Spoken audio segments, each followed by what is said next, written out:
Добрий вечір. Ladies and gentlemen, I'm glad to welcome you from Kyiv, Ukraine. My name is Anastasia Baydachenko. I'm Chief Executive Officer of IAB Ukraine.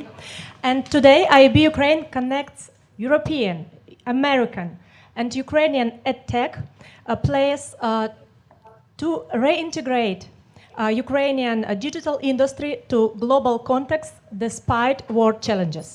Today we are speaking about with our panelists from Kyiv and from US about current situation in Ukraine, world challenges, and actually global support to Ukraine, Adtech and digital industry.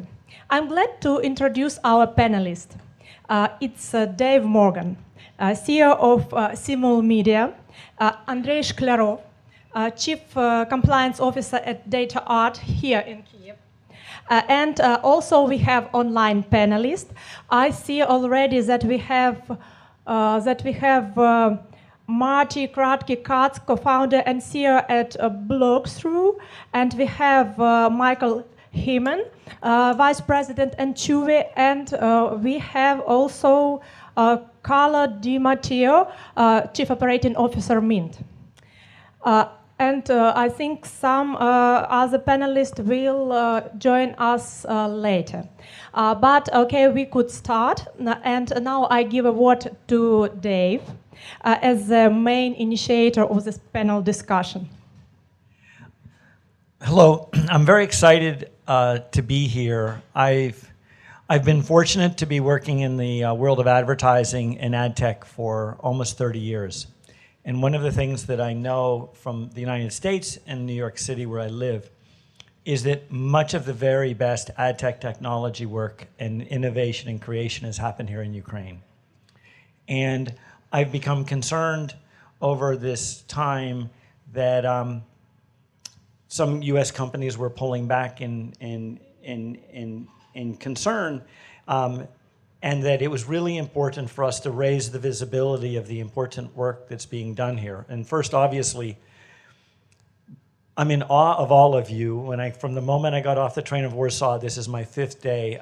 I've never in my life seen such courageous, extraordinary people, and I'm honored to be here. And it's important, I think, for us not just to win this war, but to also win the business and the business partnerships. And so I'm excited to partner with the IAB Ukraine to bring together people to talk about the importance of the great work that's being done here, that it's important for everyone to know more about it. Thank you. Thank you. I think we should wait some few minutes for our other panelists, but I see that Yuri Gorokhov, STO Intelligent, is already with us, and Seth Dempsey, co-founder in Configure 8. So we start from the greeting from a very special online guest from David Cohen. It's Chief Executive Officer of IAB US. So I ask our technical support to put on the greeting from David Cohen.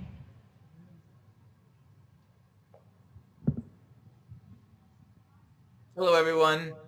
Hello, IAB Ukraine. My name is David Cohen. I am the CEO of IAB in the US. And I just wanted to say a few remarks as you are gathered here today. First, all I wanted to do is just say thank you for all of your work and your efforts under extremely difficult circumstances. Thank you to Anastasia and the full IAB team for your bravery and your resilience. I cannot imagine how difficult it must be. Also, a thank you to Dave Morgan from Simul Media, who has taken the initiative to visit Ukraine and help to highlight all of the great work that is going on there. Ukraine has been a center of innovation for years and has made countless contributions to our industry through technology development across the digital supply chain. This is critically important and needs to continue. Please stay safe, and may this atrocity and attacks by Russia come to an end soon, Have a good meeting, and feel free to reach out to me at any time for any reason. My email address is david@iab.com. We fully support all the work that you do. Thank you very much. Thank you, David. And I think now we can start with our first topic. To speak with our offline and online panelists. I think that all of us will be gathered soon, and I show you magic tool because my duty is to give equal opportunity to speak and to express all your thoughts and share your experience. That is why I'm kindly asking you when I show you this Frenchie, please summarize your thoughts in 1 minute. I see 4 panelists now online. I hope Daniel will also join us. Let's start with the first topic. It's the current situation in Ukraine. Current situation not only in Ukrainian economy, but also in global economy. And the role of Adtech, role of Ukrainian or Ukrainian-based Adtech. Maybe, Dave, I ask you to start. Yes, I think the advertising technology industry is going under a major transformation as we go from a largely banner and mobile-driven world to a connected TV and a streaming world. And that transformation is going to require extraordinary innovation. It's going to require a lot of technical development. It's going to require creativity. And I think that this is the moment when a lot of companies in the United States and around the world are going to be making massive reinvestments to rebuild their infrastructure. And my hope is that while there have been economic headwinds in parts of the world, that we will see these investments and that these are opportunities for Ukraine to not just fully participate, but to help lead. Thank you. I pass the word to Yuri Gorokhov. It's our IB Ukraine board member, and he is such experience also. Please, share your thoughts.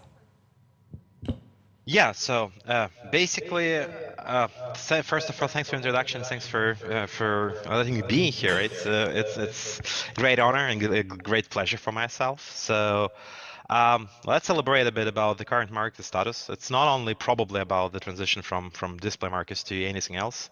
It's a lot of events coming at the same point of time, right? So it's probably the first Adtech recession we've seen in years, like in a decade. So we've all seen that, like literally Google buyout fell down in the beginning of this year. So it's like recovering, but still, it was probably the worst January like over a decade for Adtech. We experienced the most significant drop in programmatic. So on top of that, we are all sitting here waiting for the Google to finally cancel these cookies, and we are waiting for the next move in terms of Android. So it's going to be a very rough, I would say, 2023 for us at least, and 2024, right? But yeah, basically, I'm still looking optimistically at this because we see a lot of new things coming. On the other hand, right? A full span of AI technologies coming to Adtech. We see a lot of contextual technologies, and this meaning AI and contextual, they align a lot. They produce a lot of synergy, right? Because basically, it's something new that it can be done on a like significantly different level.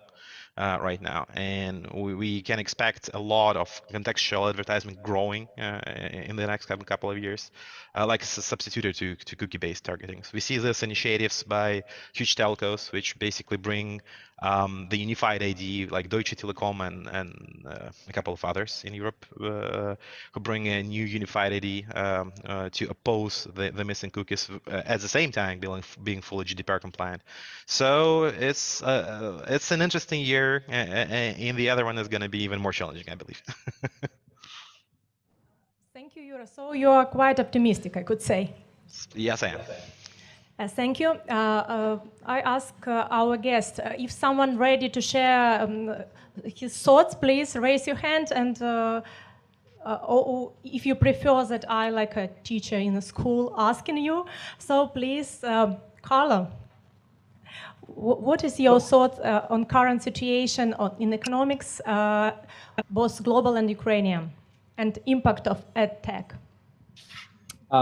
First of all, thanks very much for inviting me. I'm not an economist nor a globalist expert, so I would just refer to what I see in my everyday work.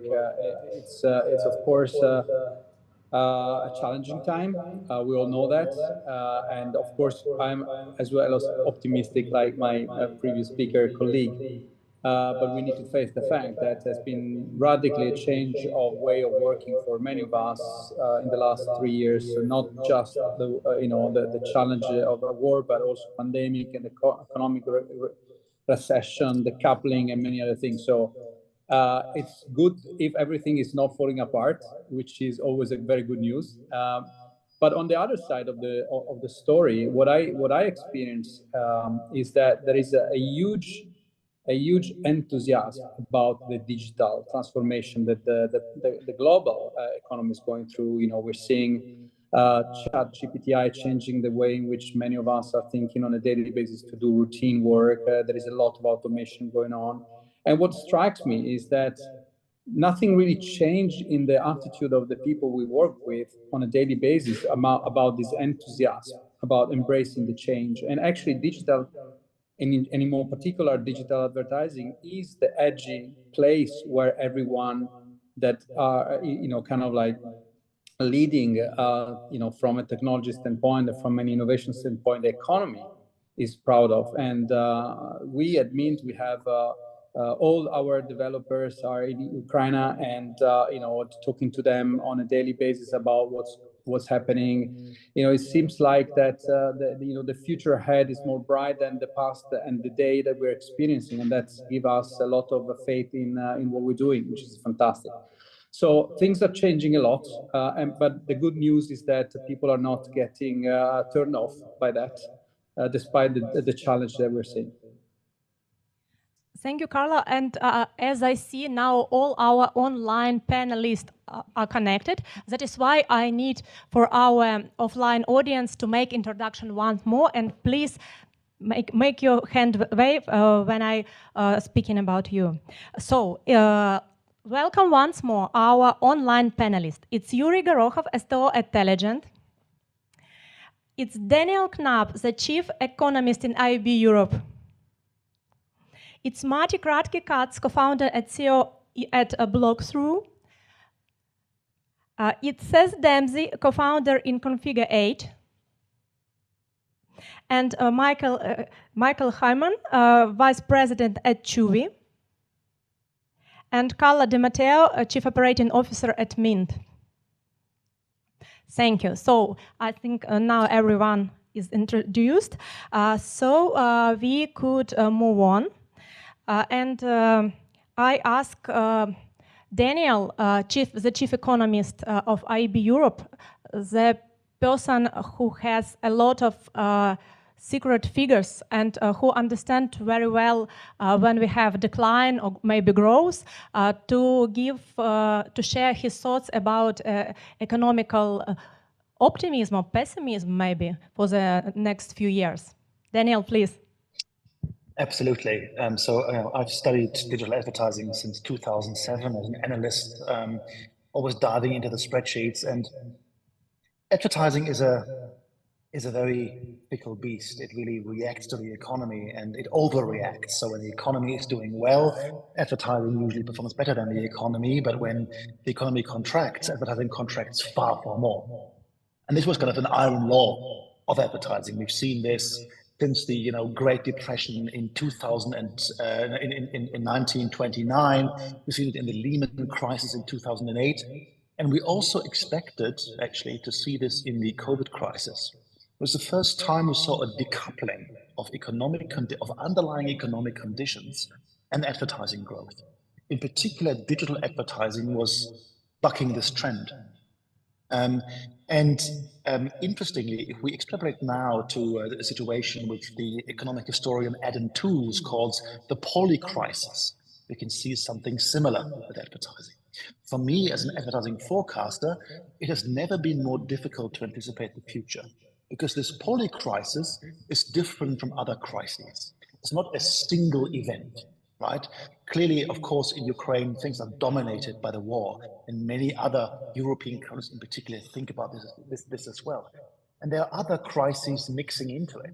And the new thing about the polycrisis is we have crises happening concurrently that co-constitute and augment each other. And which means like forecasting is extremely difficult. But one thing seems to be emerging as hopefully in iron law that digital advertising performs better under times of economic and also of social hardship than many had anticipated. I remember when IB Ukraine submitted its recent ad spend data to IB Europe. Every year we track 28 different markets.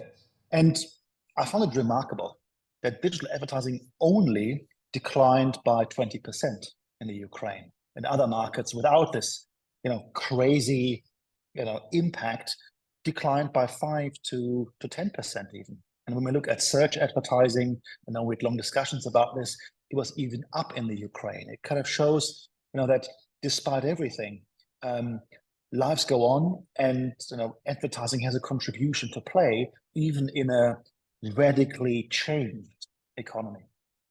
And I think, bottom line, I think this polycrisis is going to be with us for a long time. Advertising, we all say it needs to be more brand focused and more long-term driven. But I can't overcome the suspicion that we're going to be in a highly reactive, short-termist environment when it comes to ad spend for a long time. Last comment on this, but I think it's very different when we look at digital infrastructure investments, which were mentioned before, which are more long-term. And I'm hopeful that despite the short-termism of digital advertising spend, the fact that we're creating more and more digital infrastructures creates a more long-term environment in which the short-termism, in a sense, gets acted upon, gets renegotiated all the time. So, bottom line, the digital transformation is, in a sense, creating an infrastructure in which short-termism doesn't mean that digital advertising gets switched off, but just that it's being perpetually re-evaluated all the time. Thank you, Daniel. Thank you. And I give the word to the Seth, please. Would you please share your opinion, maybe your experience? Sure. I mean, what we've been seeing, I'll echo a little bit of what Daniel said, is there's always a shift to performance advertising when things get tight for many reasons, right? The first of which is you can see the immediate ROI. The second of which is you don't need to commit months ahead of time in very large blocks, right? The granularity of digital and your reactiveness. So if we think about how e-commerce works, we know that people are making decisions on almost an hourly basis in some cases about how to amp up or change things. And so that reactivity of digital is both a blessing and a curse, right? In terms of how fast it can go up and how fast it can go down in reaction to sort of exogenous factors. But that's sort of the way it's always been with digital. Ever since we really moved out of the IO only world into the ability to click a pause button and change bids in this real-time world. And as we see that ecosystem extend to television and digital out of home, it's probably going to bring more volatility. And I'd actually really be interested in see if Daniel is seeing increased volatility across more channels. But I think for those of us who've been in this industry for a long time, it is when the going gets tough that the innovation starts popping up, right? If you've been lucky enough or crazy enough to have been in this business for a long time, these are the times when the innovations get made. And what I will say is, to echo Carlo, there's a difference in terms of how people are willing to look at personnel. I remember getting in so many, discussions, arguments, battles in the past, being US based about, hey, how much of your team is elsewhere? People don't push back on me now, finding the best people I can to solve problems no matter where they are in the world. And I think that that is something that Ukraine is definitely going to be on the winning side of, especially in ad tech, because the expertise and is just sort of the capability and innovation really does reside there. And so, I think that when we think about, when the going gets tough, we get innovating. And when we get innovating, now I don't have the shackles that I have to hire, somebody, in California in order to, keep the company happy. And I can find the best talent wherever they are in the world. I think this is, going to be a pretty interesting time. Thank you, Seth. As I hear our panelists speak about opportunities, Michael, maybe you define any risks. Could you tell us about any risk you see? Sure. Also, I'll start by building on Seth for a little bit. Seth and I both worked at the same company for a long time. And one of the things that I see going on is ad tech got really boring. Apologies to everybody who works in it.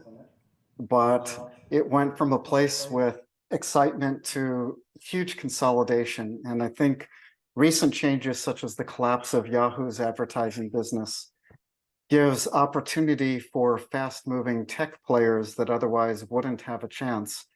I also think that all of these downturns combined with the emergence of LLMs gives an opportunity for tech-forward companies to suddenly make some differences and shift up the world. So I think this plays to the strength of the development community, the strength of Ukraine, because at this particular moment in time, you don't need to not only have presence in California, but presence in New York and presence in Chicago. You can build really crazy AI models from anywhere in the world and have impact.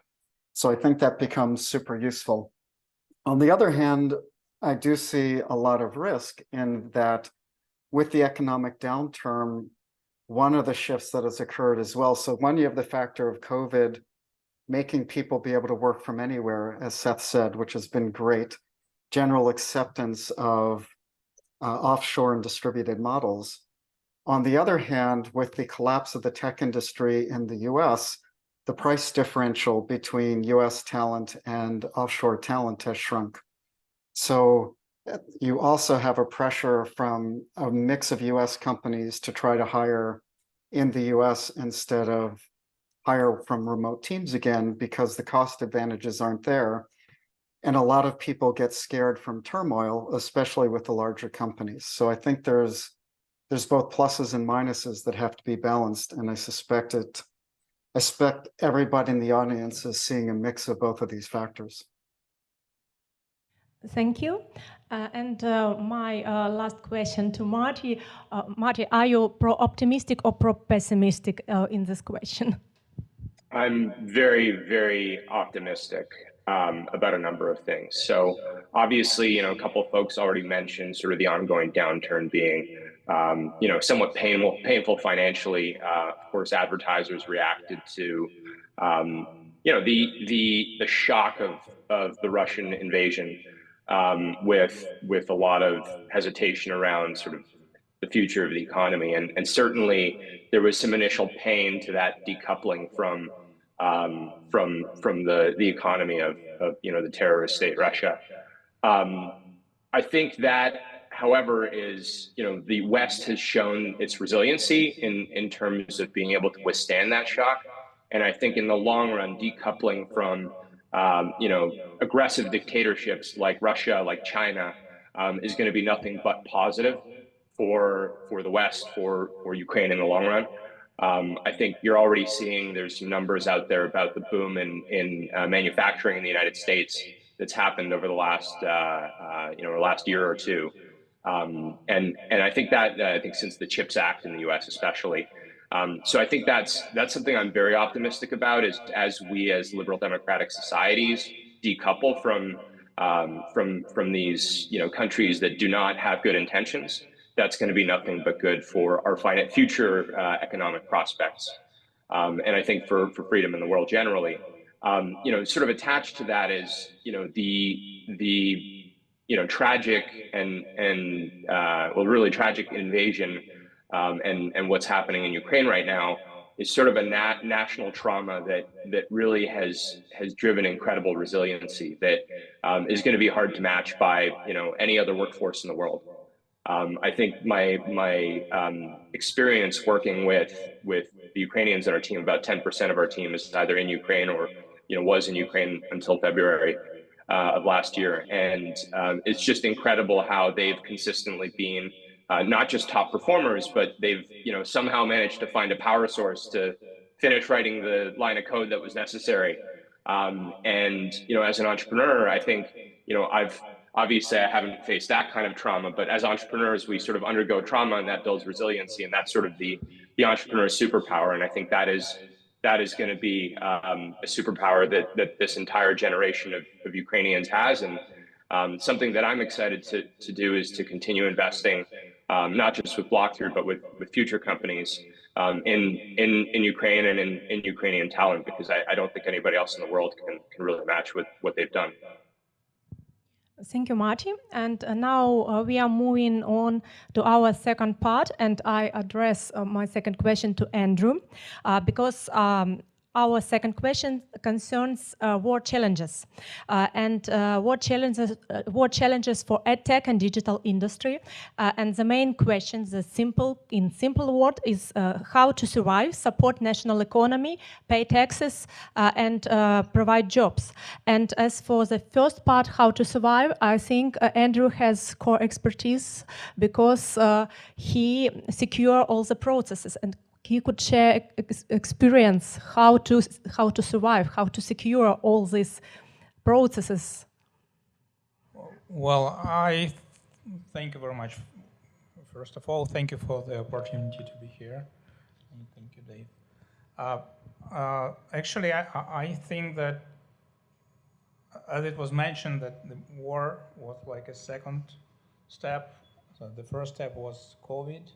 And thanks to COVID, if you will, we had a very well organized business continuity program. So we had acting emergency response team that had a good communication channels, budgets, etc. So we were able to quickly make decisions and do what we had to do.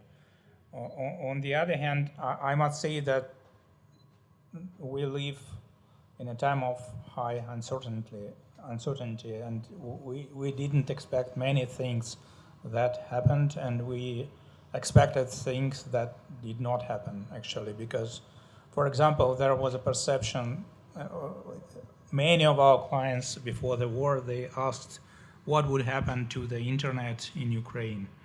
And they expected us to do something to secure additional channels, etc., etc.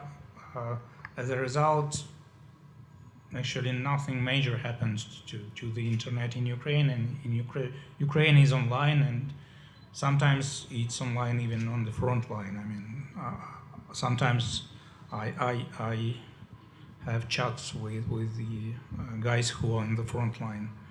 So the biggest issue was migration, of course. So we had to help people to find a safe place to work. And the second thing was the second phase was the winter. So we had, when Russia started bombing Ukrainian infrastructure, and we had to find a way to provide people with electricity supply means, with additional internet, satellite internet channels, etc., etc. So basically, I think that all Ukrainian companies who operate here, they have a great experience in business continuity.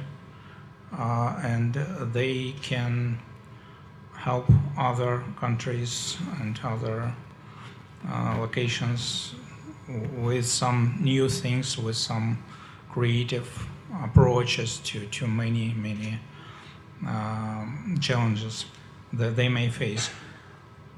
But I'd also like to say that an important thing is dedication of Ukrainian people and readiness to help colleagues, etc. Because actually many things are done on a pure enthusiasm. People don't expect any money. They are ready to help. They are ready to do things that would help either colleagues or Ukrainian people or Ukraine as a country. So I think this is a very good about our people. A very good thing about our people. Yeah. Thank you, Andrew. As for me, the main war challenge as a person who is in Ukraine is while all our people making great efforts to keep working during air raids, during infrastructure attack, having no electricity.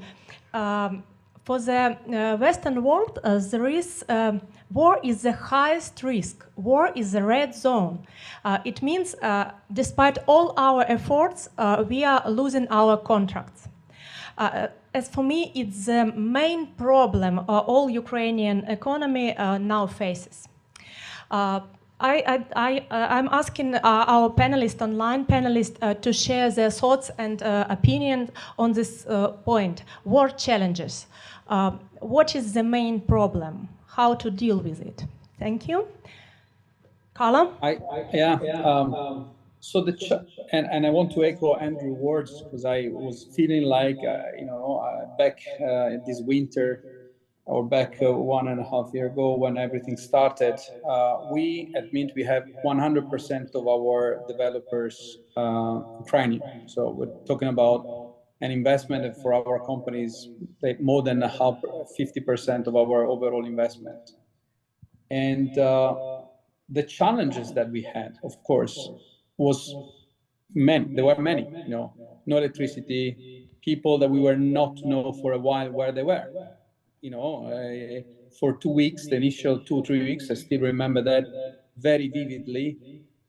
There were, some people were, was not appearing online, so we were wondering where they were. And it was a fantastic experience within the bad experience, which was and which still is, knowing that everyone was safe, that despite the major challenge, people were moving. We had a lot of people in Kharkiv. They moved more towards the west side of the country. Electricity power was the matter of the December, so the challenges were there.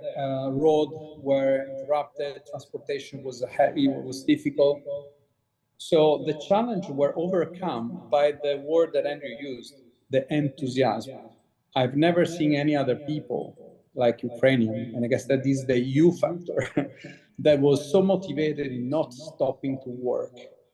They just want to get to work, to contribute to the success of the country economy, which then led to the success of the war, which means more financial income for for everyone to support the situation. And that was really what strikes me. I was fascinated by the strength of the people, which are still with us today, and we are keeping investing and hiring more.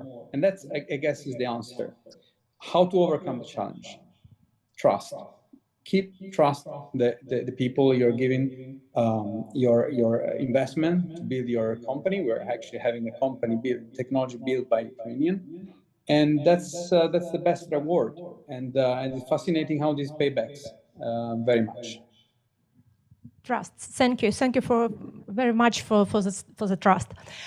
Seth, would you please add your opinion? Yeah, I think that there's a couple dimensions I'll add on to this, which is, look, those of us who have worked with folks in Ukraine before and understand the value, it's not a tough sell, right?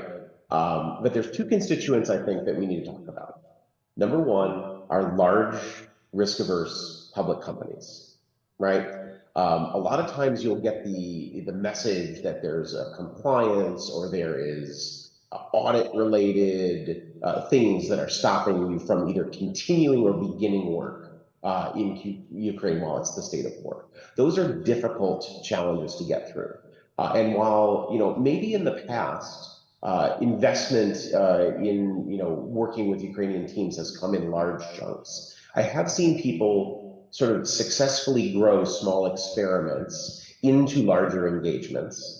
And again, maybe this would have been a large engagement to begin with, but I'm seeing things grow more gradually to get people, number one, comfortable sort of with the talent and the ability to deliver. But number two, seeing with their own eyes two things. Number one, that this can work from a business and technology perspective.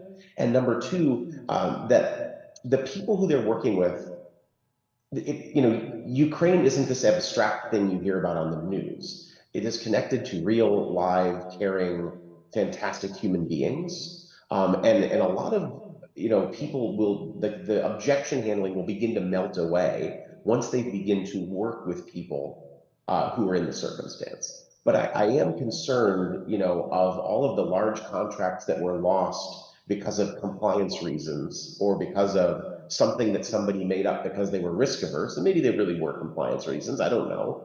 Look, we know that the data and the hardware is not in Ukraine to begin with. We none of us are hosting services, and correct me if I'm wrong. There's no AWS-Kiev to the best of my knowledge. So we're not talking about data security. And we all, use best practices, encrypted laptops, and the data's not even on them because we're Adtech. What are you going to do? Store a day of bids on your laptop? Of course you're not. But we're still overcoming that issue, right? Where people, like those of us on this panel, those who've interacted and worked in Ukraine before, we're all in. But what we need to do is continue to get people who are risk averse to make this investment. To continue to, because what's one of the best things we can do is continue to employ more and more and more people in the country, we all know are fantastic, but we need to get people over that hump. We need to get people to stop, worrying. And I think that, maybe there's other ways to do it, but I have seen super small engagements. I've seen some people be really aggressive with saying, hey, why don't you try it out? We're going to absorb, some cost or some risk. And then you see that it works. And when you feel it and you see it working and you've humanized sort of the other end of the Zoom meeting, I think it becomes a different conversation. So if we could all figure out a way to do 20, 30, 50, 100 more of these, humanizing, engagements at a small level, I think that that's going to be a seed of growth that we're going to plant now that we're going to harvest 3 years to come. Thank you. Martin. Yeah, just to build on what Seth was saying, I think he absolutely hit the nail on the head when he said that those of us who've worked with people in the Ukraine know that a lot of these risks or concerns are just not real. And so I think one of the things that Ukrainian companies can do, that Ukrainian entrepreneurs can do, is to really lean on us as your champions. We at Blockthrough work with Sigma Software, and I will absolutely, if they ask me to post something on LinkedIn or to help them out or share, the success of our work together, I will absolutely go to bat to them. And that's whether that's acting as a public case study, whether that's giving a referral to, some other company that knows of my company and so understands that our product is of high quality. And I can say, yeah, a large part of that was built by people in Ukraine, both before and after the invasion. I think what I would encourage, Ukrainian companies and entrepreneurs to do is to really lean on us as your champions, because those that you already work with, because we're more than happy to go to bat for you and help you overcome those objections. And that might mean more than anything that you might be able to write in an email or say on the phone. Thank you. Daniel, I'm asking you as a chief economist, and my question from the economic way of view, what is key Ukrainian war challenges? What are key Ukrainian war challenges? If we look at the advertising industry, I think the first thing to establish is it's broader than tech. I think many colleagues here have spoken about the amazing tech talent available, but even Adtech is more than just about tech. We should put a significant emphasis on the ad in Adtech. I think one of the challenges in speaking as a as a European and observing how European institutions work is there's a huge gap between a public display of compassion and actually taking action. And I feel that in Europe, there is in a sense, a denigration of the of support, where the Ukrainian flag interwoven into an organization's logo becomes something like the Pride Month, like the LGBTQ plus flag. I think this absolutely shouldn't happen. It is far too difficult in Europe, in national governments, in my native Germany, and in other countries as well, to tap into Ukrainian talent base. There is a massive kind of staff shortage in agencies. They're struggling to fill it everywhere, but there's a lack of a concerted effort to actually find people, recruit people, build bridges, with industry associations, like the IAB, to find that talent. Overall, when it comes to kind of challenges, specific to the Ukraine, of course, we need to think about the, for instance, keeping the lights on while thinking about the rebuilding, about the huge infrastructure costs, how will all that be financed economically? But it's also about, I think, now establishing beyond NATO membership or beyond EU membership, how the rebuilding and also how the kind of nurturing of talent effort should become a much more European task than just something left to Ukraine with some kind of tech projects here and there.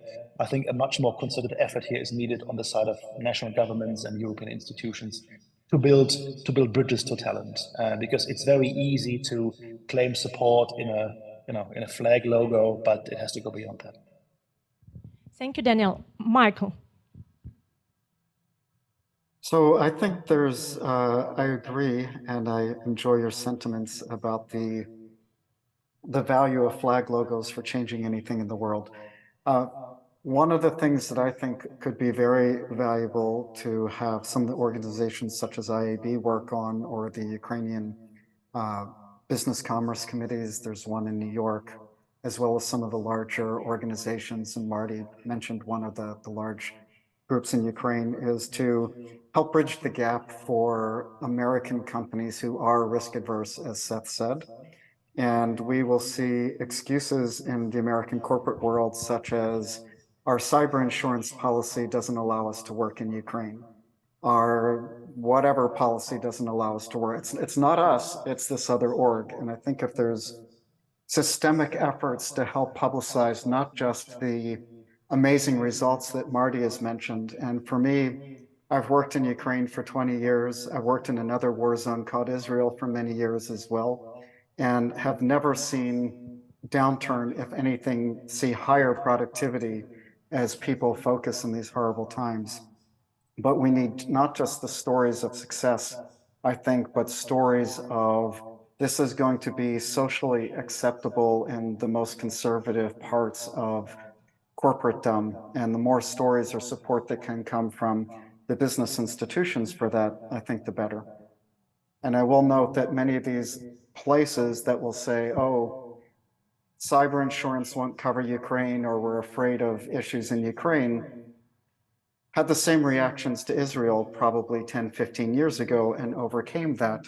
Ukraine will overcome that as well, but it's just going to take that socialization within the community. Thank you, Michael.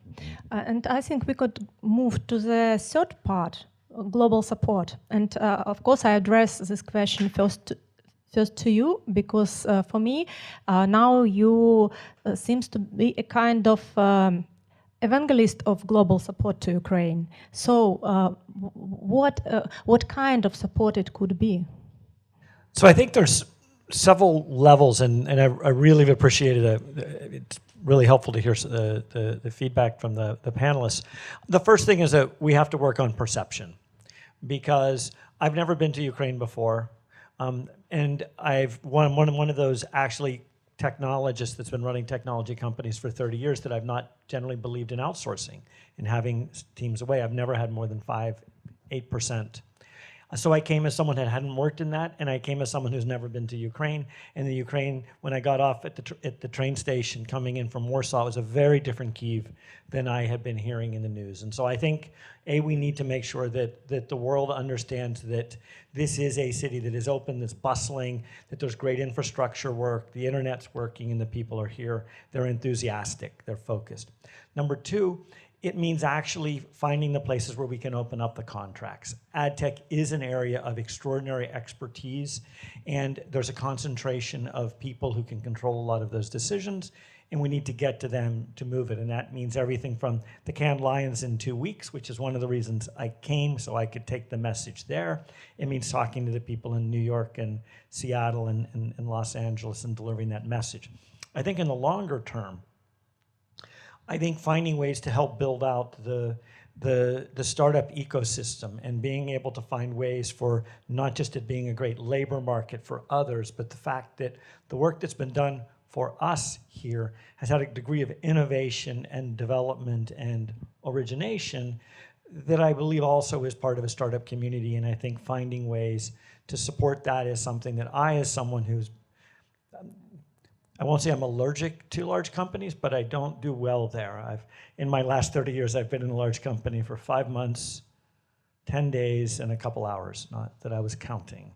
So I think that's what I see, that enthusiasm that's spoken about here. That's the startup culture, and that will take decades. But the reason I'm incredibly optimistic is that sometimes, always, the US government can be slow to take steps and slow to do the right thing, and it does the wrong thing a number of times. But it's very clear that there's an extraordinary commitment and that we're in this together.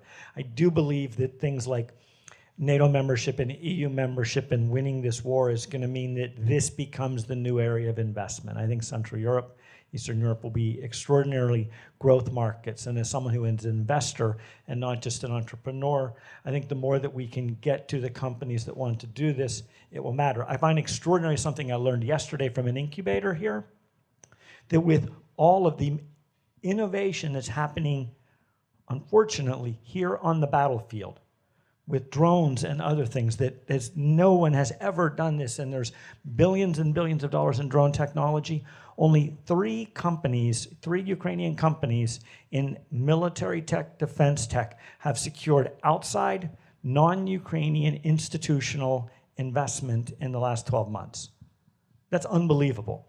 And those are the kinds of things that we have to find ways to build bridges to do that, to get those stories and to take them to their sources. Thank you. But the first part of your speech sounds like we need PR agency. Yes, I was fortunate.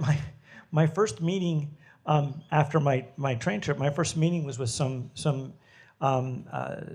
folks that are involved in a lot of communication in this country, and I was blown away with how focused and on message they were in this discussion, which I believe in, that it's the freedom war. This is about all of our war. But I think, yes, Anastasia, first, second, third, and fourth, it's communication. It's marketing communication is the first place to start. Thank you.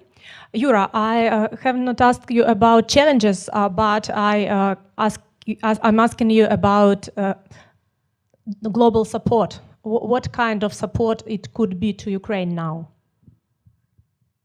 I do believe that there was an example about Israel and how it basically overcame this issue, which is very relevant, right? And in many meanings, we could have the same way, right, in the future. But the main concern is that all of this is most likely, and I do understand that Israel is almost always in this war situation, more or less, right? But it's been years for them. It's been like almost decades before they really overcame this. And the worst part today is that experiencing this tough year or two, let's say so far, right, was both, let's say, minor recession in global economics, when we see that people are getting job position are getting canceled or quit or getting shortened in the US, right, and literally the revenues, or say the interest on hiring Ukrainian developers today, and I'm talking a bit more global, isn't just Adtech right now, right? So it's not that marginal anymore. I mean, you don't get that many from this, right? So and this is harsh, right? This really hit hard because I know quite a lot of outsourcing companies in Ukraine, and they are cutting people right now. So basically, because of the combination of factors like global recession and the war risks which we have here in Ukraine, that's becoming a big problem right now. In where we need help is we need it basically today, right? So we need to overcome the situation right now somehow, because I do believe that in 2 years and in a year when the war ends, everything's going to be perfect. So how to do this? It's probably out of my expertise, right? But even letting a word out and telling a bit about how we work back in Ukraine during war, that we provide, as so good SLAs in terms of commitment, right? So all of the companies who work for in outstaffing in Adtech, they have basically prepared their offices for power outages, right? So they are investing a lot in their people. So I mean, work environments are sustainable. So we are not that related on basic power outages, any other issues, right? So if this can be communicated wider out of Ukraine, that we take our job seriously, that's not that big of a risk, right? So that even referencing Israel here, saying that, come on, guys, they have somehow overcome this, so let's give Ukrainians a bit of trust. That will already help, right? And that's the only thing I can see immediately right now. Thank you, Yura. Martin? Sorry. I think the Israel analogy is a good one, and I think looking more closely at how did Israeli companies overcome this, from a PR perspective, can be informative. That's not my area of expertise. I think it's a valid point that for Israel it took a long time, but there were also the first country that I'm aware of that had to went through the process of becoming a tech powerhouse while also constantly being in a quasi war situation. So I think that could definitely be informative, but I don't know that I have a ton of wisdom on that matter. Thank you. Seth? Yeah, I'm sort of with Marty. It's out of my wheelhouse a little bit, but yeah, I mean, there are some models out there to take a look at. I actually do like Michael's suggestion. It's almost like the preemptive, like, here's 10 major cybersecurity companies that all say it's not a problem. Sort of like having the collateral to shoot down the easiest objections. That's a really, really interesting idea. The other thing is a lot of the Ukrainian companies are completely ISO-certed. They have security models that are insane. They've got physical security, they've got digital security, they've got SOC training. All of the magic letters that corporate America loves are abundant in Ukrainian organizations, and I think promoting that more would be great as well. And then another kind of a side comment is the Ukrainian government has done an incredible job with its PR and media and trolling campaigns that I've never seen. And I think it's also quite useful to amplify some of those as well, because it shares a sense of beauty, it's humanizing, and it also gives a sense of the personalities of people. And the more that we can spread some of that, the better. Thank you. Andrew, maybe you add something? Yes. The first thing I wanted to say is that I think that pretty much all Ukrainians are very thankful to other countries that help Ukraine now, and we all understand that if those countries didn't help, our life could be much more terrible. But speaking of how Ukraine can get more help, I think that short term, it is still important to have some charity initiatives like many Ukrainian companies and Western companies have. I mean, I'm a part of this initiative in our company, and I must say that there is a lot of people who need help, and it's important. Long term, I think that one area which may need attention is education related to particular industry areas and technologies, because many cities, villages, etc., they are ruined. There is, especially the occupied territories, they are almost ruined. There are no jobs, but people are ready to study, people are ready to, and by the way, people who are demobilized from the army, they also would like to be educated, and they all are smart people. I mean, we can really become a country having even higher potential in digital industry. Yeah. Thank you, Andrew. Thank you so much for your mention charity needs, because as I think all of you know that yesterday Russians destroyed Kakhovka Dam, and a lot of people and animals in Kherson region actually need your support in all means: food, clothes, medicines, and basic needs. That is why charity foundations and charity supports, in my opinion, will remain for a long time a main point of support of Ukraine.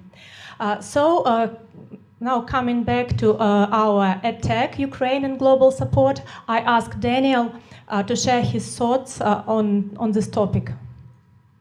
I think we heard a lot about how private companies can support by hiring, by taking the Ukrainian innovation and thriving in adversity seriously.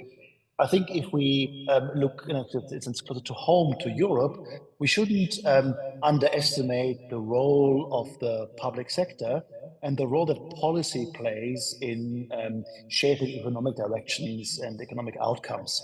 I'm in a sense reminded of since the energy reform that we're doing in Germany, which is all suddenly becomes very mission driven. It was left to market forces, and now suddenly changing to heat pumps, etc., becomes already mission driven. And there is a point by some economists who speak about a mission-driven economy, meaning that policy needs to set clear and sometimes even more ambitious than consulting, but very clear guideline and push economic development in a certain direction. I believe that it's time for a mission-driven economy, which creates a common economic space and builds closer ties with talent in the Ukraine, must come from European and national authorities. So I think it's important that Ukrainians continue to lobby for that, not just for war supplies, but also for, in a sense, a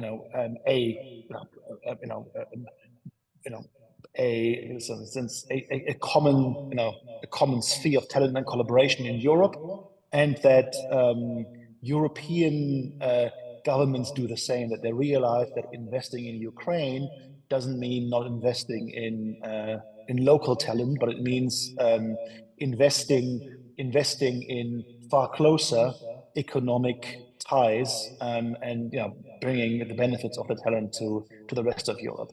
But in Europe, and it's very different in the US, where many speakers are from, it requires this pressure and this push from government to really change how individual companies operate and how confident they feel in operating. So I think we need more boring public administration officials who kind of act as mission-driven shepherds to bring the other European nations and Ukraine together in terms of economic collaboration.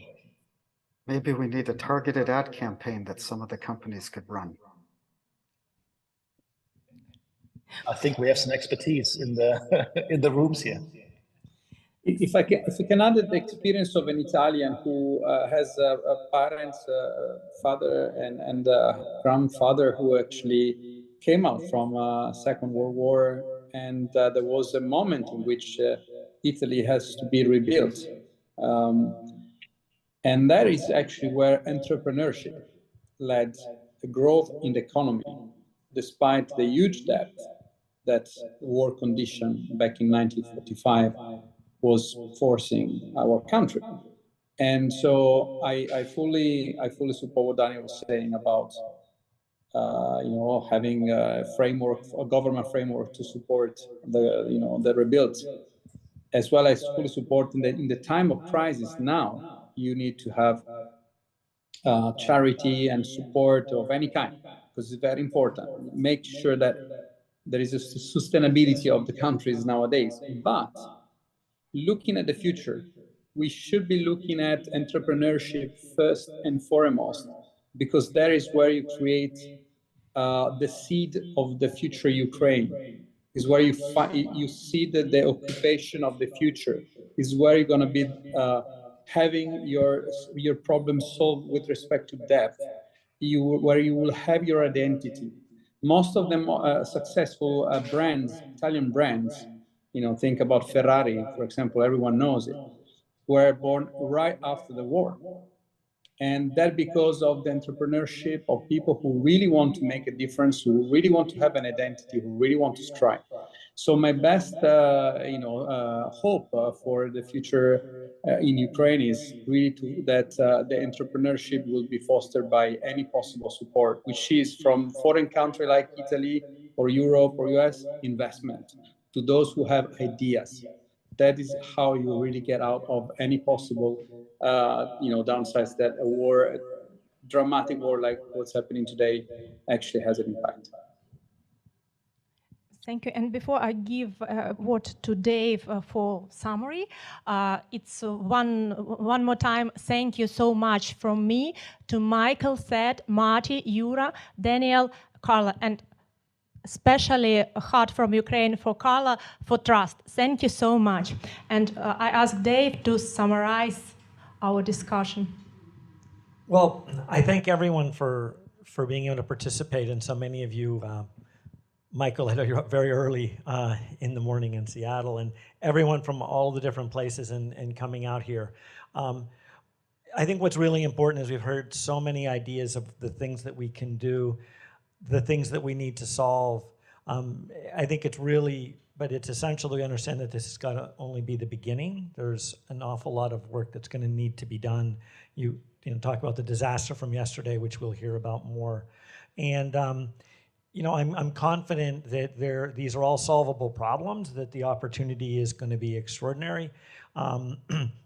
My mind's been changed much by coming here, and I've already seen so many different things, and things like COVID has taught us how to work with distributed workforces and work in other places. And so, I'm just really thankful that we can come together as a community. As someone who helped start the Interactive Advertising Bureau in the United States, a long time ago. I won't give my age, but it was a long time ago.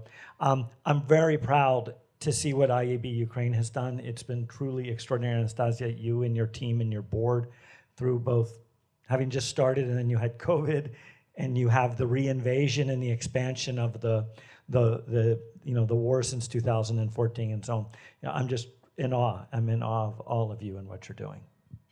Thank you. And I'd like to say thank you to our audience, to our guests, to our panelists, to our online guests, and also I thank to our partners.